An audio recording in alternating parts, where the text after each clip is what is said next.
ميدان التحرير لما فكينا الاعتصام فيه، مش احنا اللي كنا بداية فك الاعتصام، كان هناك مجموعة من الشباب والشعب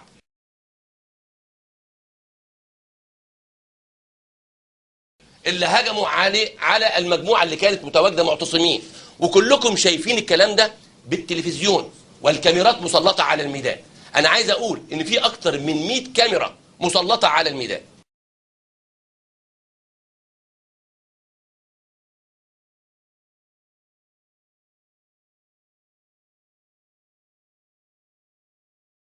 وكلكم شايفين الكلام ده بالتلفزيون.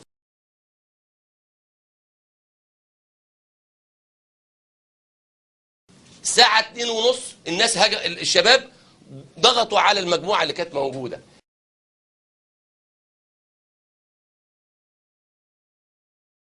الشباب ضغطوا،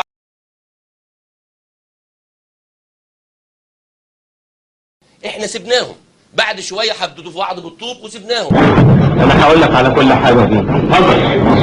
احنا كنا قاعدين، لقينا الباب راح مفتوح وراح داخل الاستاذ الملوني، واحنا قاعدين، وبعدين لقيناه راح قالع الجاكيت، واحنا قاعدين، وبعدين قالع القميص، واحنا قاعدين، واحنا اتخضينا بقى، لقيناه راح قالع البنطلون، بيقلع لنا البنطلون يا بيه. احنا سيبناهم، بعد شوية حددوا في بعض بالطوب وسيبناهم، ودول رجعوا.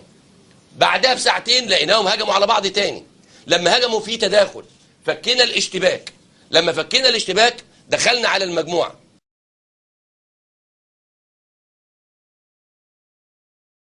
لقينا المجموعة اللي موجودة دي حضرتك معاها الآتي. تسمح لي اقول لك طبل وزمر ورقص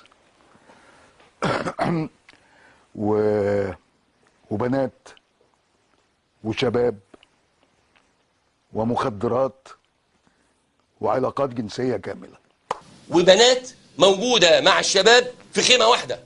هل ده يعقل ان احنا نلاقي ومخدرات؟ خلي بالكم، تم القبض على مجموعة دولت حوالي 170 تقريبا، اتقسموا الى 3 اجزاء.